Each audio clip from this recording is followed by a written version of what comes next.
Hey guys, tonight we're paddling into something softer than legend. No battles, no kings, no crashes of conquest, just waves, gentle ones, the kind that lift you without asking, then set you back down as if they never meant to bother you at all. And you probably won't survive this, not because the ocean is dangerous, but because the story is so soothing. It'll carry you off long before your board reaches the reef. So before you get comfortable, take a moment to like the video and subscribe, but only if you genuinely enjoy what I do here. Post your location and local time in the comments. I always love seeing where you're drifting off from. Now, dim the lights, maybe turn on a fan for that soft background hum. And let's ease into tonight's journey together. The sand is cool under your feet, but not cold. Just enough to remind you that the night has barely finished leaving. The sky still holds a hint of gray, like a blanket not fully folded.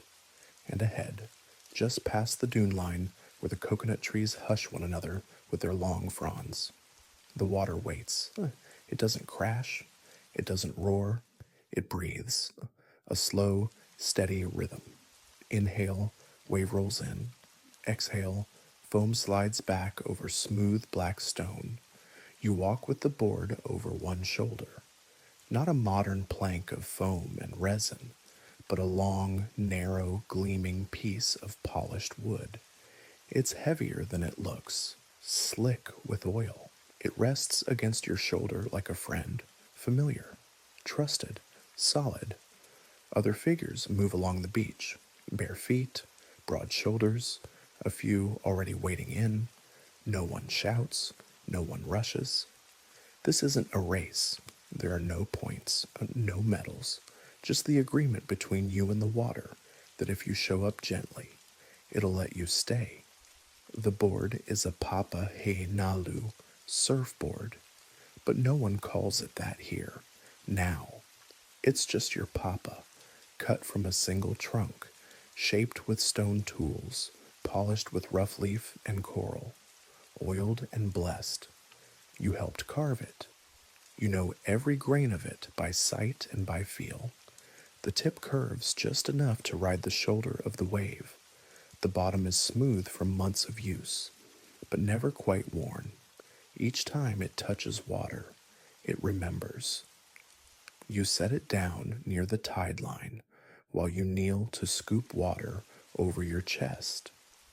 There's no ceremony here, no dramatic overture, but there's a sense, something low and steady beneath the morning, a quiet respect for what you're about to do. You're not entering a sport. You're entering a conversation, offshore. The waves are slow but present, long rolling swells, shaped last night by a wind too far away to name. They rise without edge, then settle again, like old thoughts returning briefly before vanishing. You carry your board into the shallows. The water wraps around your ankles, your knees, your hips, and then you push off, body prone, hands paddling, nose pointed toward the horizon. Behind you. The island doesn't disappear. It stays close, but it softens. The coconut palms blur. The beach becomes a line. You're between things now, between land and sea, stillness and motion. The board moves easily, cutting the surface. You don't force it. The current is slow, almost idle. You're not searching for the biggest wave. You're waiting for the one that feels right. There's no lineup here, no priority, just presence. And now the first wave nears. You turn slowly, shift your weight, paddle once and twice, feel the lift. The ocean doesn't shove. It offers, and you accept. You rise to your feet, not fast, not showy, but just upright, balanced, though quiet. The board glides. You ride not on the wave's crest, but alongside it, in harmony with its curve. It carries you a little, then a little more.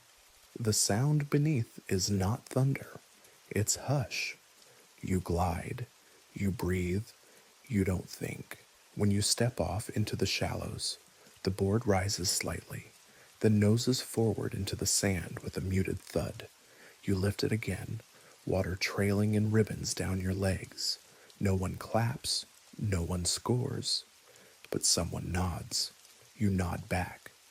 This is how surfing began, not as rebellion, not as performance, but as a relationship. And you're in it now. You're not mastering the wave, you're listening to it. The board dries slowly in the sun, resting against a flat lava rock that still holds last night's warmth.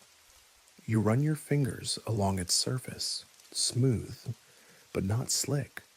It has the feel of something alive, but resting, like a seal sunning on the shore. It's made of koa, the golden wood from highland trees with trunks that lean slightly, even in still air. Not just any koa, though, the right kind. The kind with a grain that doesn't split, a weight that holds steady in the wind, a tone that hums slightly when you knock it with your knuckle. But koa isn't the only option. Some surfboards were made from willow-weely, a lighter, more delicate wood, easier to shape but harder to balance.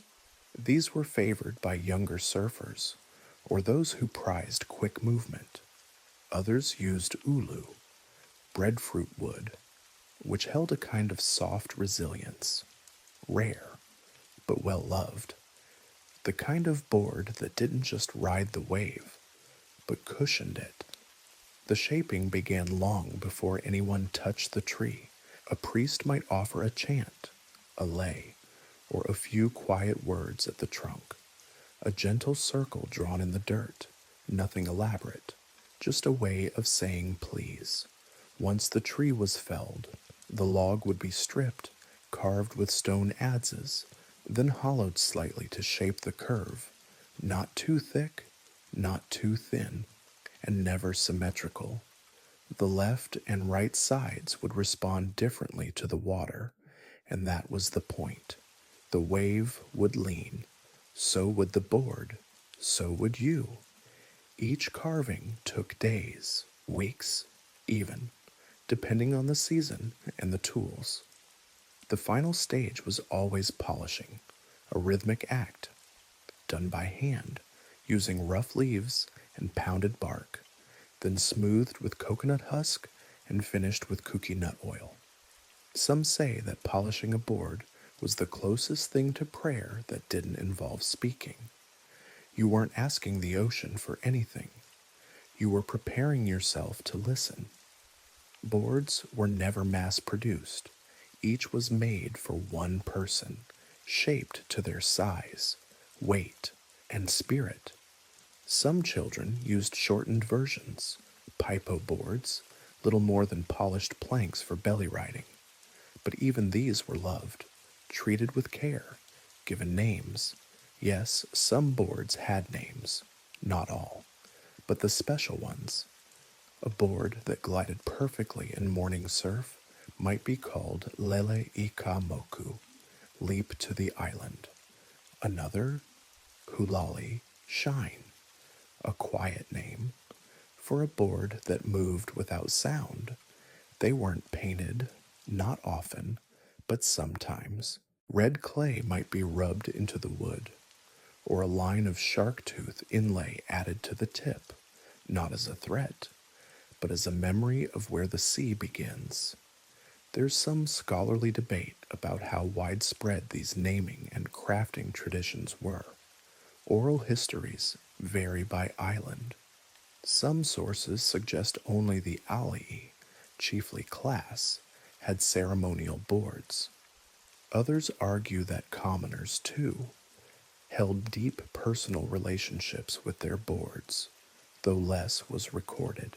But all agree on this: the board wasn't just a tool, it was a companion. You didn't leave it standing straight in the sun. You didn't let it dry too quickly. You didn't let strangers sit on it. A board absorbed your weight, your scent, your habits. Over time, it rode better, not because it changed, but because you had. You look down now at the board beside you. A few drops of seawater still cling to the underside, darkening the grain. The nose rests lightly in the sand. If you lift it now, the place where it rested will leave a shadow for only a moment before the sun claims it. That's what these boards were meant for, not permanence, just rhythm. A pattern of use and rest, salt and sun, water and oil, stillness and motion. You lift the board gently, turn it, and run a palm over the waxed curve. It's not waiting. It's ready. The water glints like polished shell now, sun higher, waves fuller, breeze just enough to tip the treetops without troubling the shoreline. You're back in the water, but not alone. Further down the coast, others are arriving, some walking with purpose, others lingering, carrying boards that glint with oil and memory. You recognize a few. There's a tall man with a heavy koa board, the grain almost black from years of use. He nods once, acknowledgement, not invitation. Farther down, two teenagers laugh, dragging their lighter willy-willy boards behind them, tails carving lazy trails in the sand. And then, quietly, at a small cove shaded by how trees, a figure steps into the water, her board narrower, sleeker, with a curved tip shaped like the prow of a canoe. She's not just anyone, she's Ali, in ancient Hawaii. Surfing wasn't confined to one class, but it wasn't completely egalitarian either. The alii, chiefs, nobles, rulers, surfed on special beaches, with special boards, in the presence of special eyes. Their boards were longer, their rituals more formal, their waves, in theory, reserved. But that separation was not cruel or guarded. It was rhythmic, like a tide, not forbidden, just distinct. Certain days were for everyone, others were for high-born riders only, not to assert power, but to maintain balance between rank, space, and spirit. On the western shores of Oahu and parts of Kauai, the beaches were often known by who surfed there. Some were called Aina Nalu Ali, lands of chiefly waves, not because they were better, but because they were different, more difficult, more refined. Still, the sea did not bow to rank. Even Ali'i had to paddle. Even Ali'i had to fall. And there are quiet stories told in the corners of chants of a young chief who wiped out 3 times in a single morning and laughed louder each time, not because he failed, but because the ocean had reminded him that it was no court and no crown rode the waves. Sometimes, a commoner would watch from the edge of the water, observing the alai glide across the reef break, not with jealousy, but with something softer, admiration, not for status, for style, and just as often, the ali'i would watch back. There were no scorecards, but there was something almost musical in the way riders studied one another, how long they stood, how quietly they paddled, how they turned not fast, but with elegance. To ride beautifully was a kind of offering, a gift to the beach, to the watchers, to the wave itself. When the tide rose, it wasn't unheard of for an Ali to signal a regular rider over, a silent welcome into their waters, even if just for one set. And when the waves were gentle, distinctions blurred even more. Everyone shared the shoreline, everyone waited, and sometimes they waited together. You glance over now and see the noblewoman sitting cross-legged on her board, well beyond the break. She doesn't paddle.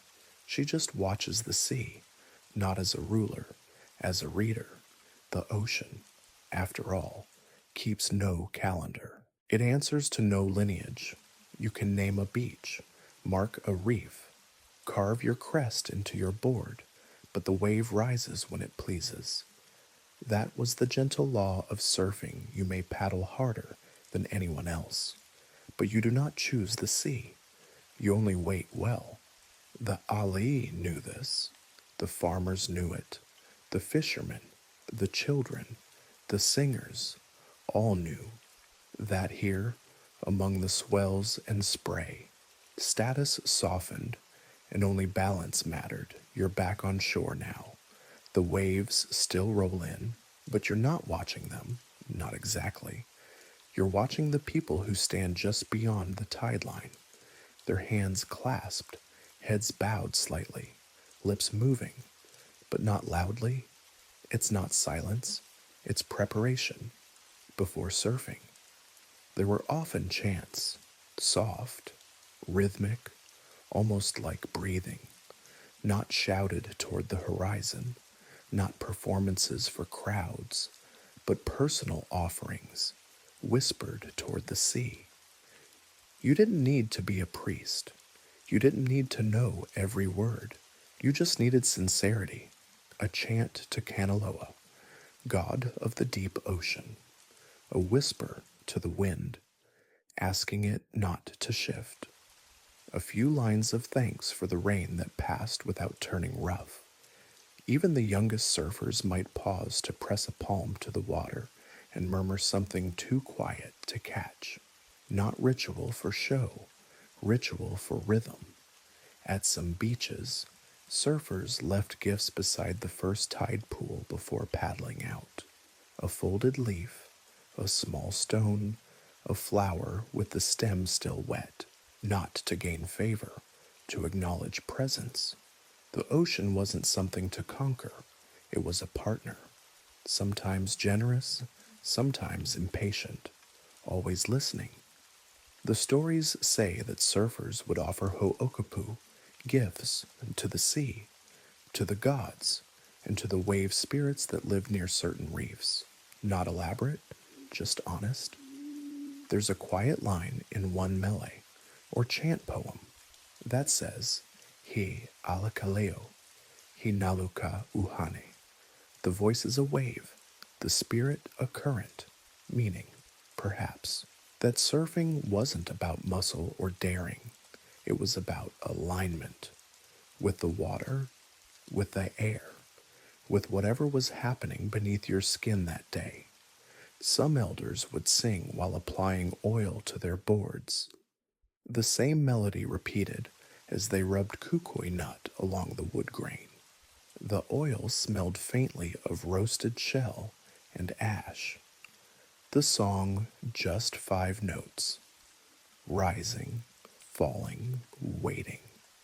Scholars still debate the precise content of these surfing chants. Some were handed down, others were likely improvised. Some named gods directly, others were metaphors, waves described as lovers, or clouds compared to ancient chiefs. The ocean was both playground and ancestor. You approached it the way you'd approach a wise elder who might smile or might not, but who always noticed whether you asked first or simply took before entering the sea.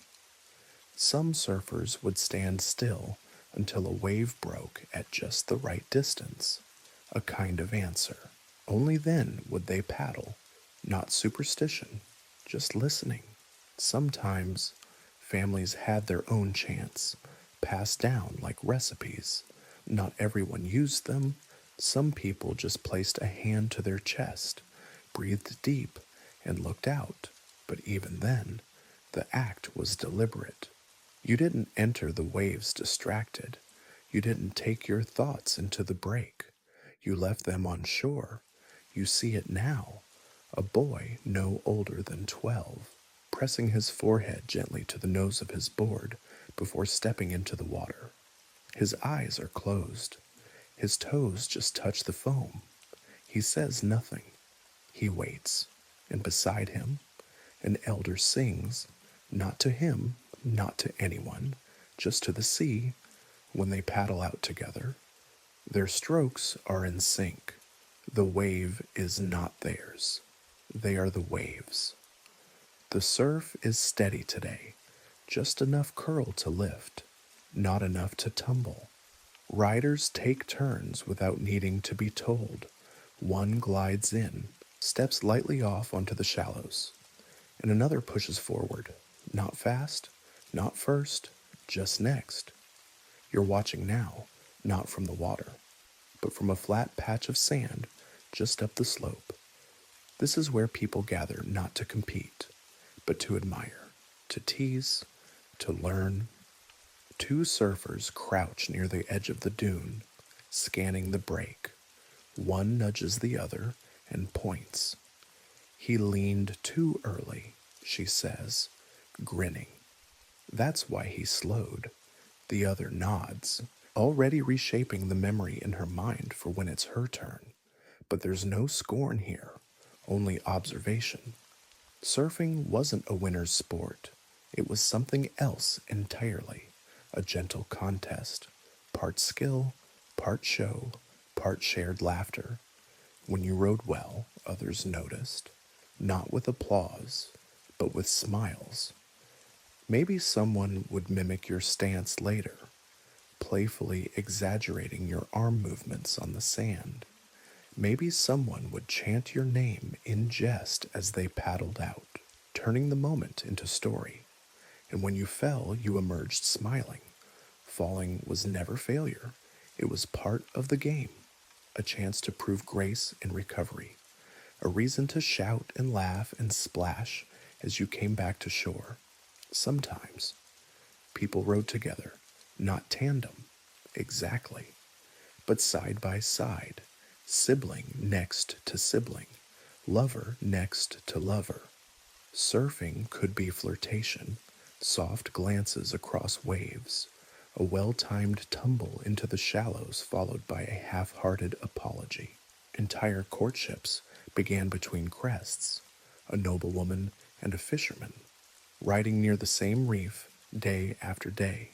A glance, a quiet challenge to see who could glide farther without moving their feet. An entire romance compressed into 10 seconds of silence and spray. These were competitions without edges, measured not in points, but in poise. Who stayed standing longer, who caught the cleanest line, who danced with the wave rather than riding through it.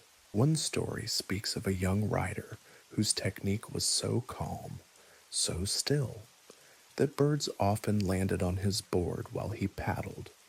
His opponents joked that he trained the birds. He just smiled and said nothing. The sea didn't care who had the loudest shout. It rewarded attention, not aggression. And yet, surfing could be serious too, especially during ceremonies or at named breaks known for their difficult currents. There, even the quietest rider brought full focus, but even then, it was never about dominance. It was about balance, in body, in mind, in motion. Some scholars compare this to martial arts traditions, but that's not quite right. Surfing in ancient Hawaii was never designed for discipline. It was a release, a rhythm, a space where humility and joy could live side by side. The chants, the boards, the waves, they all conspired to produce a kind of practice that refused to be rushed. Even when the waves lined up just right and the beach crowded slightly with onlookers, there was never a call of next, just a glance, a paddle forward, a movement that spoke, "It's my turn, and I'll use it well, now."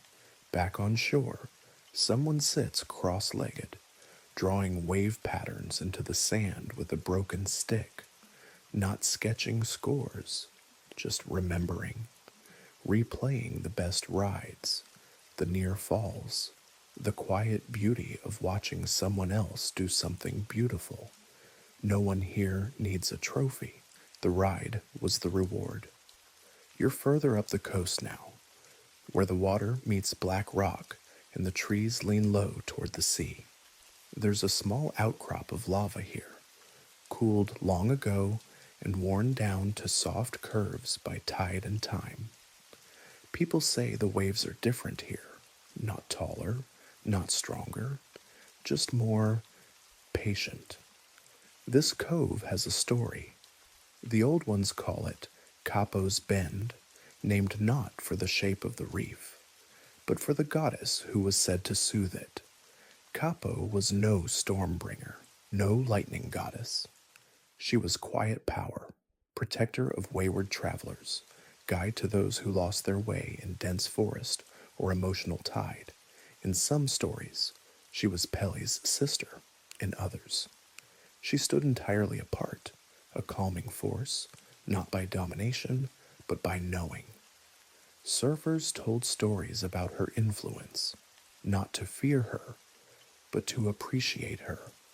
If the sea turned sudden and sharp, some would leave a lei of illima blossoms near a tide pool, whisper a line of thanks, or ask for softness before paddling out again. The belief was never about command. It was about cooperation, that the wave had moods, and so did you, and sometimes those moods needed a buffer. Capo was that buffer. A legend tells of a day when two young surfers argued loudly on the beach, each determined to ride the same set, each claiming it as their own. As they paddled out, the sea suddenly flattened for hours. Not a single wave rose, not a ripple, not a splash. It wasn't punishment, it was pause. They waited, then waited longer until, finally, one offered his board to the other and said, "Your turn when the sea allows." Only then did the water stir again, rolling forward with a swell so even. It carried both of them side by side to shore. Capo's doing, they said. It's just a story. But the sea did go flat sometimes, and when it did, people noticed. Because the early Hawaiians didn't just watch the ocean, they read it, carefully, daily, like a farmer watching clouds for clues. The wave intervals, the wind direction, the color of the horizon just before dawn. All of it meant something.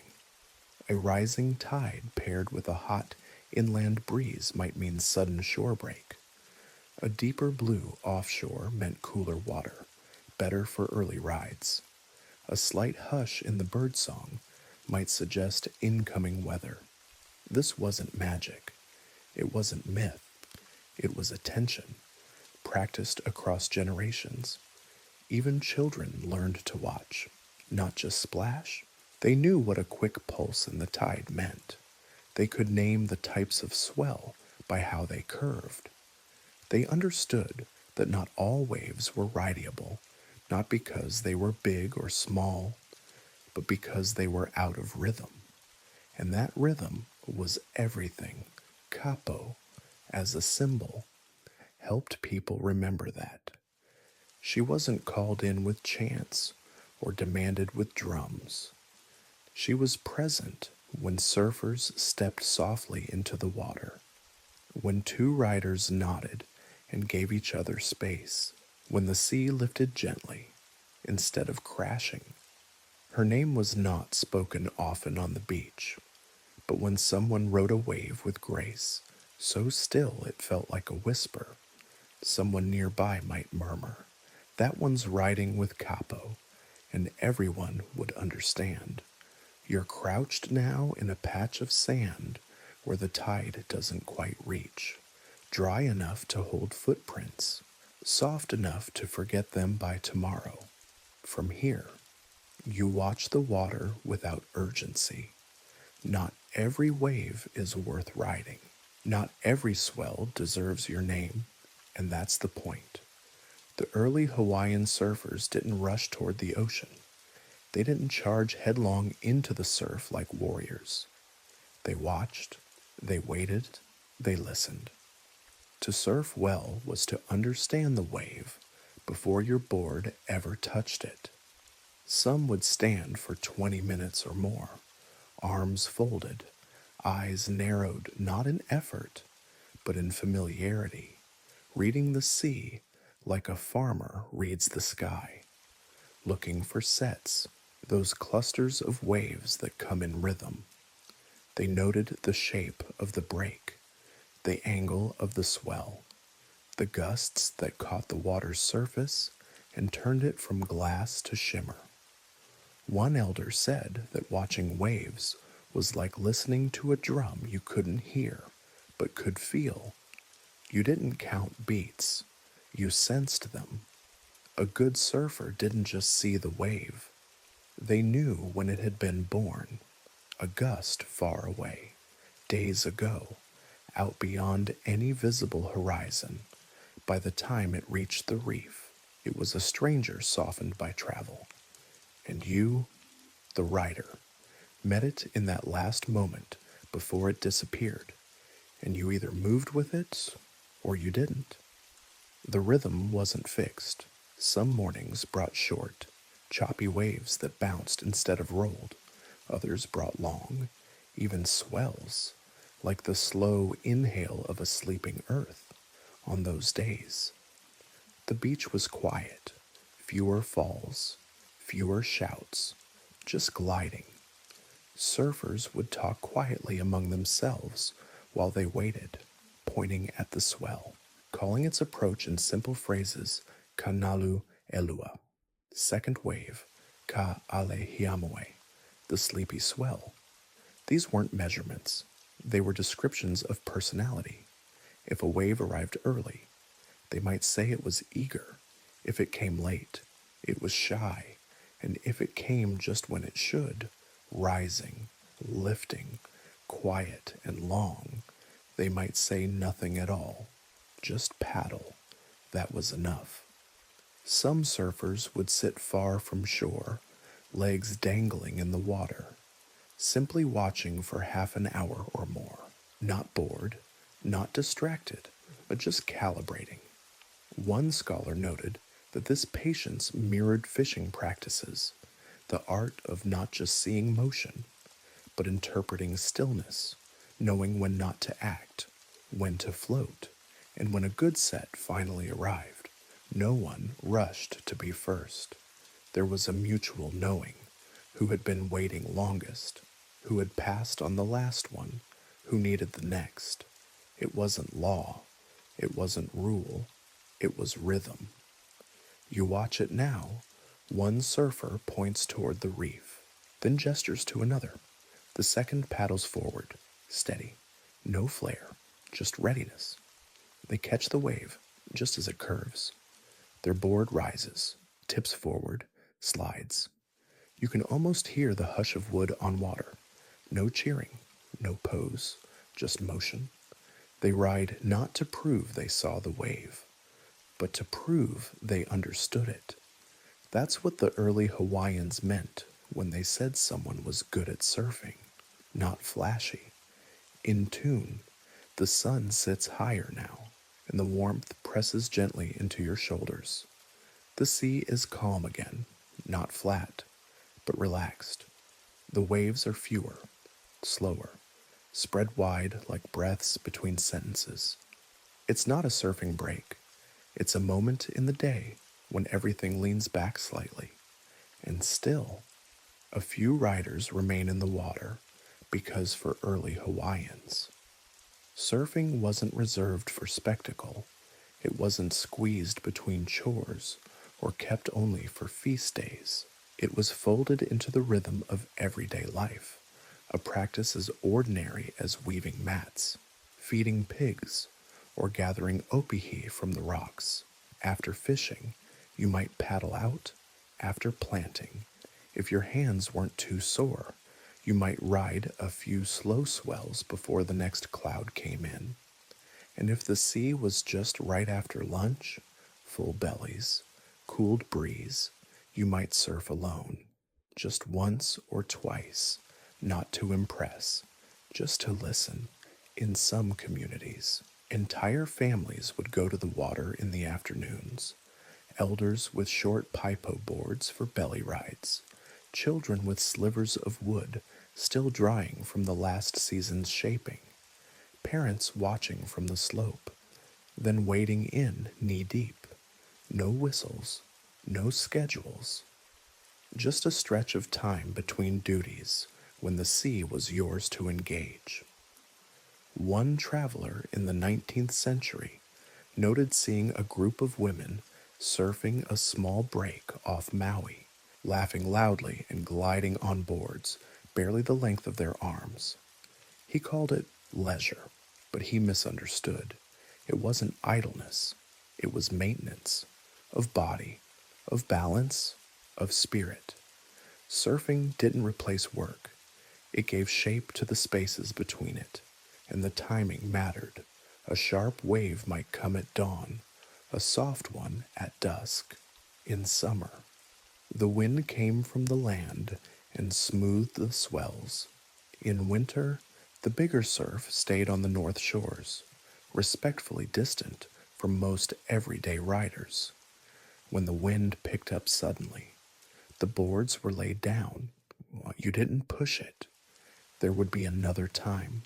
The ocean wasn't going anywhere. Even those who didn't surf, those who couldn't or chose not to, understood the rhythm. They'd nod when a young man left the taro patch early because the swell had shifted. They'd call encouragement from the shade. Sometimes they'd bring roasted breadfruit and wait until the rider returned, just to say how smooth the last ride looked. Surfing was not time stolen, it was time returned. One proverb captures this balance in 4 quiet words, Hinalakaka Manawa. There is a wave for the moment, not always literal. It meant now is the time, not forever, not again, just now. You feel it yourself, lying in the sand, arms folded beneath your head. The sea is distant, but close. The board rests beside you. You don't need to ride now, but maybe soon you've done your part for the day, and the water is waiting, not impatiently, just presently, later in the day. The light starts to lean sideways, not golden yet, just tilted. A little longer in the shadows, a little softer on the skin. You're back near the edge of the village now, where the houses rest up on stilted platforms and the boards are stored with care. Surfing may be over for today, but the work isn't. The board beside you is streaked with water lines and speckled with grains of sand, not damaged, but tired. The kind of wear that asks not for repair, just attention. You set it down gently on a pair of short logs, raised just enough to keep it off the ground, and begin the ritual of care. First, you rinse, not in the ocean, but with a bowl of clean water from the spring, poured slowly down the board's spine. You guide it with your palm, not scrubbing, blessing, letting the water lift the salt, the dust, the memory of motion. Next comes the cloth, woven kapa, soft from repeated washing, edged with a faded print. You pat the board dry, moving with the grain, always from center to edge. Each pass quiets something. The tension in your shoulder, the heat from the ride, the wave still murmuring in your muscles. Then the oil, kukui nut, pressed and stored in a small gourd. You dip your fingers in and rub it into the wood, slow circles, until the board gleams again, not slick, but sealed. The scent rises, earthy, faintly sweet, like roasted bark and soft smoke. This isn't just maintenance, it's connection. Some surfers whispered short phrases during this step, thank yous, not requests. One man always said the same thing, almost too quiet to hear. You carried me. I carry you. Boards were never left upright in the sun. They were stored horizontally, in shaded racks beneath homes, or leaned inside the hail, covered in tapa cloth, bulk not hidden, protected, like a drum wrapped when not in use, like a story kept until the right time to tell it again. Children helped. They wiped their little boards with banana leaves, mimicking their elders, turning the act into game and duty all at once. They learned to see a crack before it split, to know the difference between a loose knot and a bad patch of wood. No one was too small to help a board rest. There's a small proverb, seldom written, passed down in some families, Pakole Kanalu, Loihi Kamalama. The wave is short, the care is long, meaning the ride lasts seconds. The board, if loved, lasts years.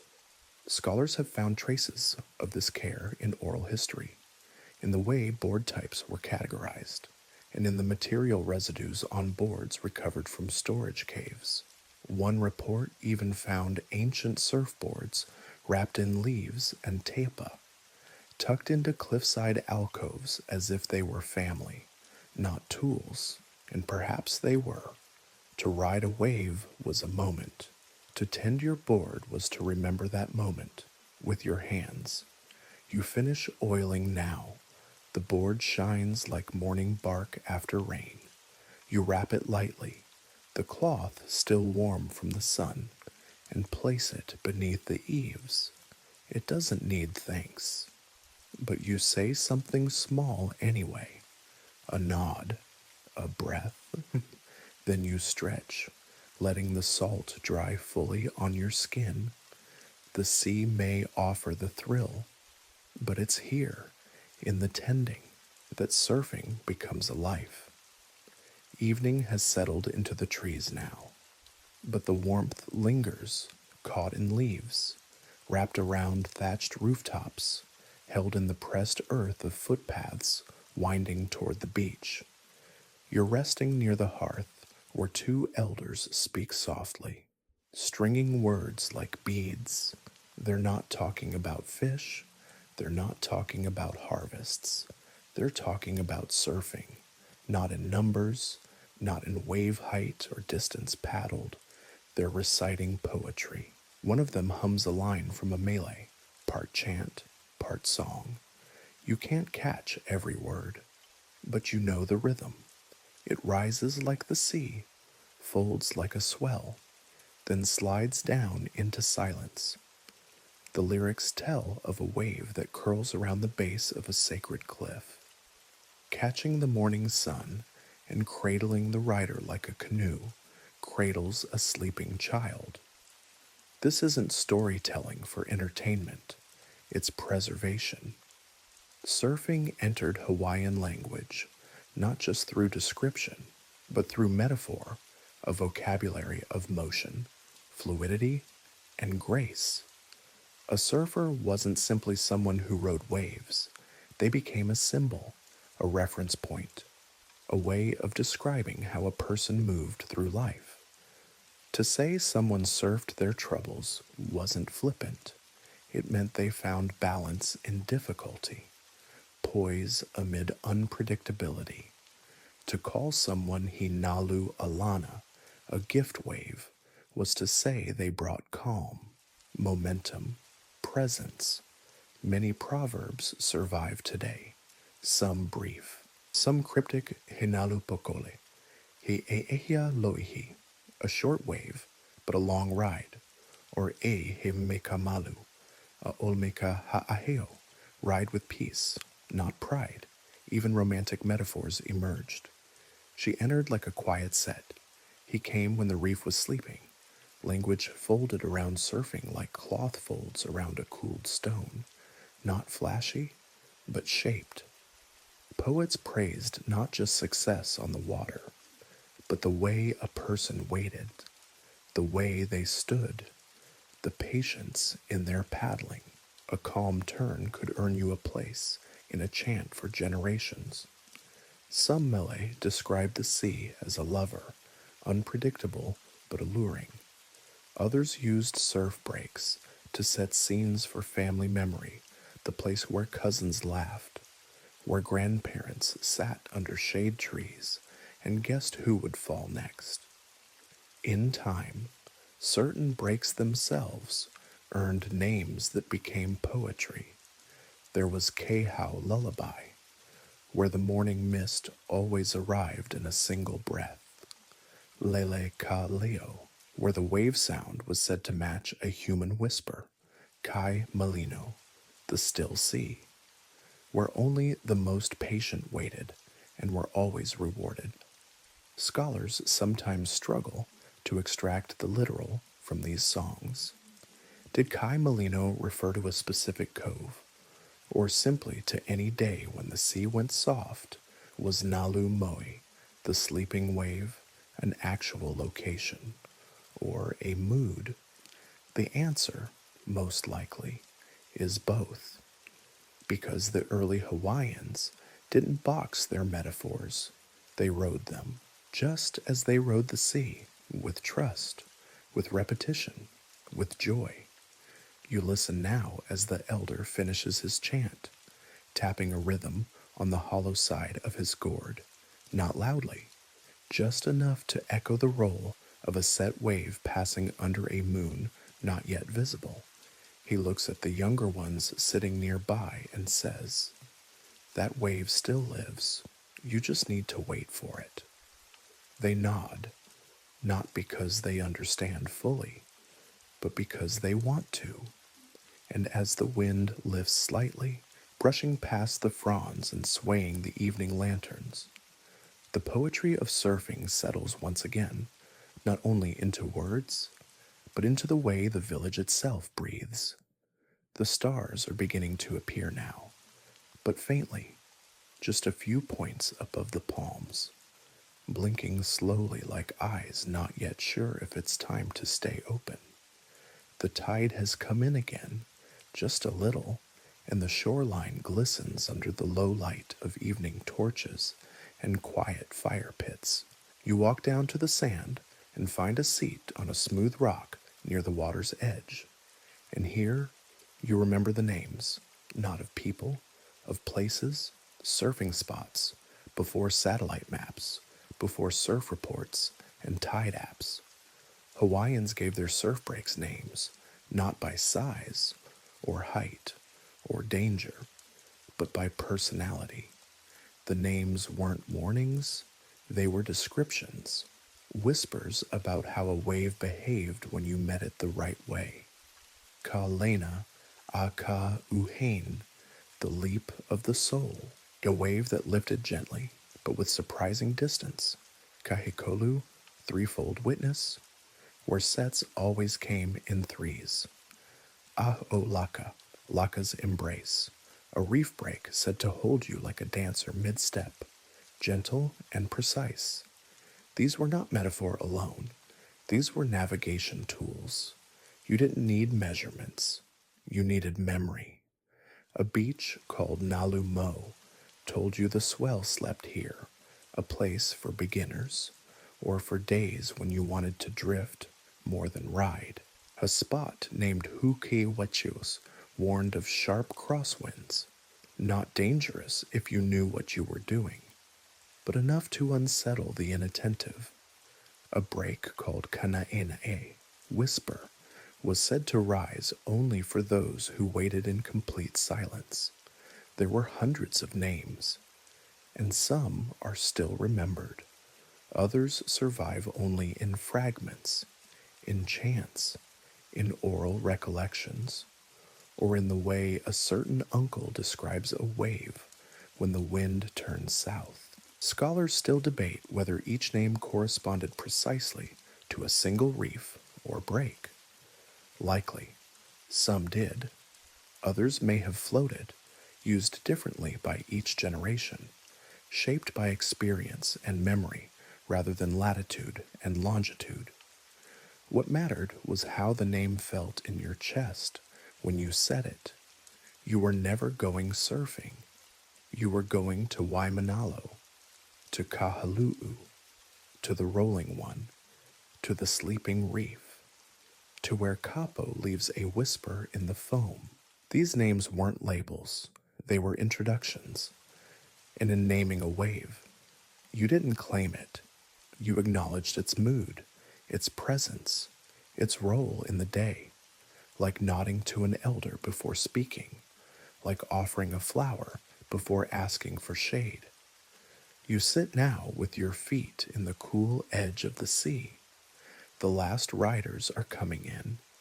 Their boards shine faintly in the torchlight, darker where the wood is still wet, lighter where the grain has already begun to dry.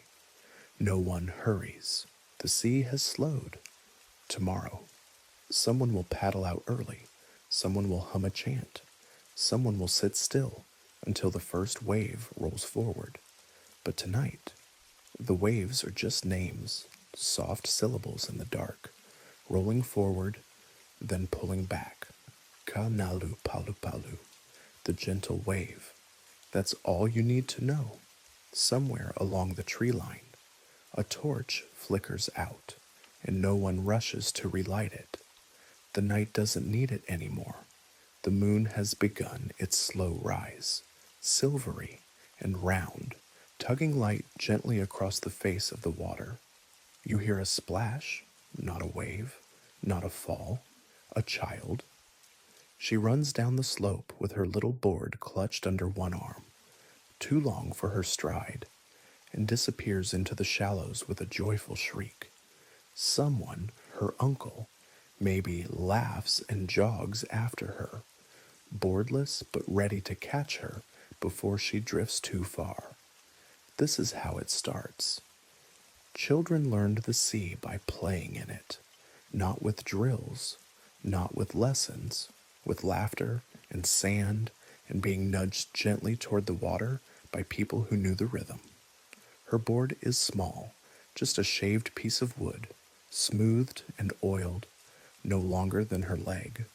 A paipo, made for belly riding, for feeling the waves push before you ever try to stand. It's not meant for showing off. It's meant for joy. She paddles out 5 strokes, then lets the sea carry her back, over and over. Not one fall bothers her, not one tumble sends her home. Each ride is a question: what happens this time nearby? Another child rides a flatter board, scooting into knee-high surf while 2 cousins splash beside him. They cheer as he rises to his knees, not standing, not yet, but close, a beginning. His aunt claps twice, then returns to mending a fishing net. Learning to surf wasn't scheduled, it wasn't announced. You just did it, sometimes. It began with older siblings, pushing you forward on your stomach, showing you how to watch for the crest. Other times, it came from cousins daring one another catch that wave, no standing scared. Then I go first, and then everyone laughed, and everyone went. Falling was expected, so was getting up, so was cheering when someone else made it farther. There were no marks of age or skill carved into boards, only confidence, built one ride at a time, one tumble into warm foam, followed by a scramble back onto the sand. At night, the boards were rinsed and set beside the adults. Not lesser, not toys, just younger. Elders told stories beside the fire of their own early falls, of how one cousin once rode too far and ended up wrapped in seaweed, emerging with a crab clinging to her ear. Everyone laughed, even now. The girl with the small paipo throws herself into the waves and shouts a nonsense chant, not because it means something, because the sea is listening, and so is the village. The moonlight rides the water now, and you see another small form in the surf, a boy, maybe 6 years old, arms outstretched like wings as the board slides beneath him. He's not steering, just trusting, He won't fall this time. He won't fly either. But for a few seconds, he forgets that's not the point. You lie back on the sand and close your eyes. The children are still playing, still paddling, still falling, laughing, climbing up, trying again. The waves teach them what no words can, that balance is brief, that falling is fine, that joy doesn't ask for skill. It just asks you to come closer, and they do. The sea has calmed again, not flat, never flat, but slower now, as if it too has begun to exhale at the end of a long day. You walk along the water's edge, the wet sand pulling gently at your heels. A board rests nearby, propped up against a tree, its surface still carrying salt from the last ride. No one's riding now, but the ocean hasn't closed. Because in ancient Hawaii, surfing wasn't something you finished, it was something you paused. It didn't belong to adrenaline, it belonged to rhythm, and to the understanding that sometimes the best way to move is to wait. You sit beside the board and think about what it meant to surf, not just as skill, but as a kind of knowing. To early Hawaiians, surfing wasn't a pastime, it was a way to recognize your place in the water, in the world, in the layered systems of land, family, spirit, and sea. It didn't matter how often you stood upright on your board if you ignored the waves of others. You didn't paddle straight through a lineup. You didn't drop into someone else's wave. You didn't shout. You watched. You read. You waited. You moved when the ocean told you, not before. This was part of a larger worldview, one in which harmony and humility were not just virtues, they were survival. You grew taro when the moon called for it. You caught fish when the tide opened the reef, and you surfed when the sea invited, not when you demanded. There's a Hawaiian concept called pono, a sense of rightness, balance, responsibility. You rode pono, you farmed pono, you lived pono, and on the waves. That meant never chasing a ride that wasn't meant for you. A surfer who took too many waves, who paddled greedily, who crashed into others. That wasn't a bold rider. That was someone out of place, and the ocean had a way of correcting that. One story tells of a young man who refused to wait. He cut ahead, see, he disrupted, see, he laughed, until one morning. The waves simply passed under him, every single one. He paddled harder. Nothing rose. Others caught beautiful rides. He drifted. The sea had noticed. Another tale flips the lesson. An older woman who waited on the sand for years, never stepping in, until one day. The tide rolled in gently, and a wave curled just for her. She rode it once, then never again. That was enough. Surfing was not about achievement, it was about alignment with your body. Yes, but also with the sea and the moment and the memory of others. You think of the alii who bowed to the water before stepping in, of the chants whispered not for luck, but for listening, of the children who watched before they played, of the riders who let a better surfer go first. These weren't rules, they were reflections, and the sea remembers, even now. A lone surfer stands at the shoreline, board under arm, not moving, just watching. They may paddle out, they may not, either way. The decisions won't be rushed, because to surf, in the old way, wasn't just to glide across the water. It was to know your place in the pattern, and to feel no shame in waiting for the wave that welcomes you. The light is nearly gone now, drained gently from the sky rather than pulled. The sea reflects nothing clearly anymore, just smudges of moonlight and the ghosted outline of stars. The waves continue, but they've softened to a hush, like breath behind closed lips. And with that quiet comes something else, stillness. Not silence, because the sea never truly stops, but the kind of stillness that happens when the waves go quiet. It wasn't uncommon. Ancient Hawaiians knew these pauses, when the ocean flattened like kapa cloth and no surfable wave arrived for hours, sometimes days. They didn't panic. They didn't curse the weather. They waited, because the still sea was not absence. It was transition. The word Molino describes it: calm, smooth, peaceful, a sea in meditation. And when it happened, surfers didn't turn away in disappointment. They adjusted.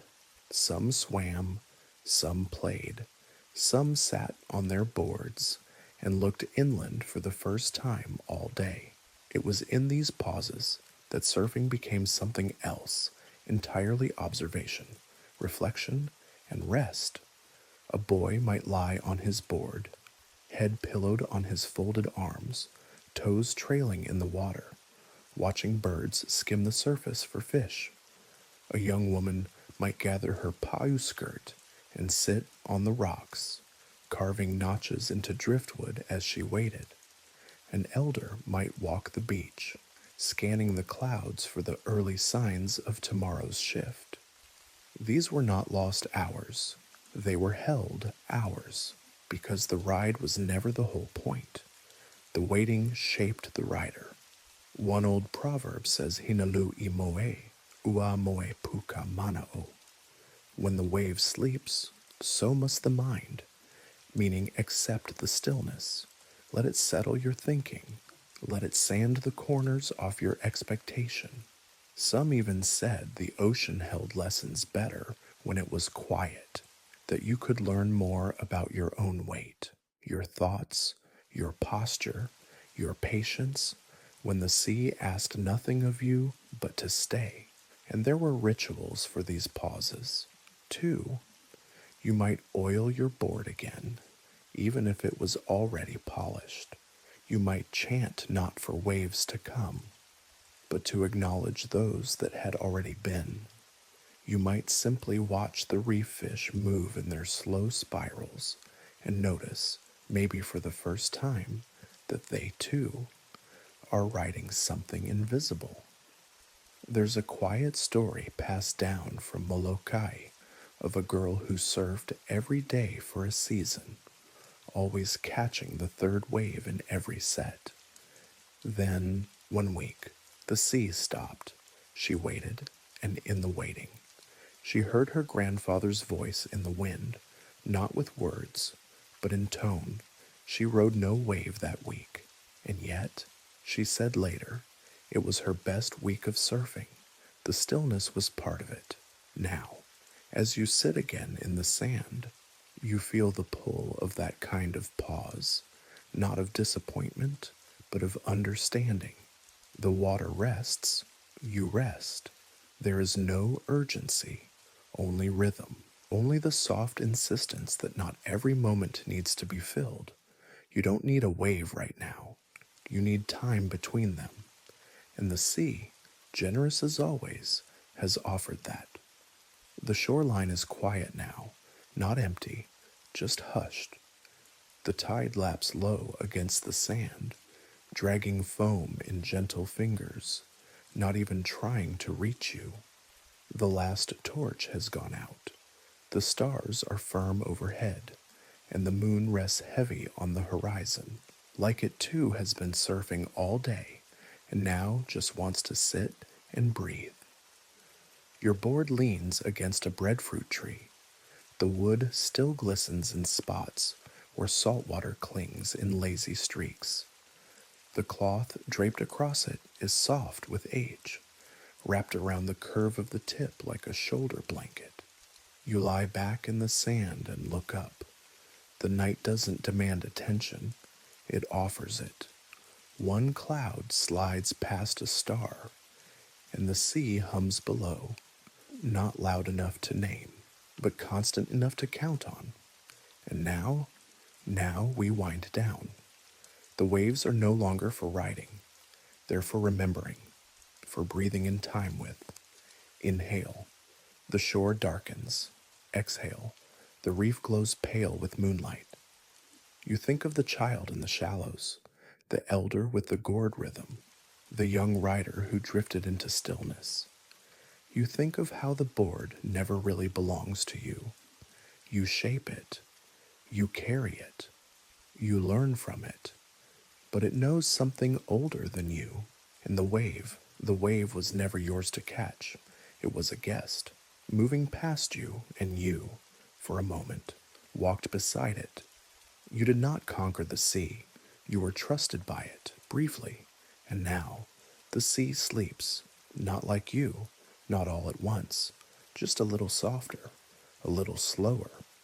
The wind wraps around your ankles like warm cloth. The sand cools beneath your back. Your thoughts drift, not into dreams yet, but into weightlessness. Your body forgets effort. Your breath deepens. Your eyes blink once, then once more, then let go somewhere far out. A single wave curls, but it doesn't call you. It passes without asking. And still, you feel it in your pulse, in the hush of your ribs, in the part of you that doesn't need to understand, only rest.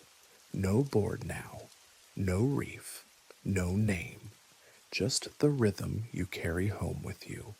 Soft, steady, safe. You are not paddling anymore. You are being carried. Good night.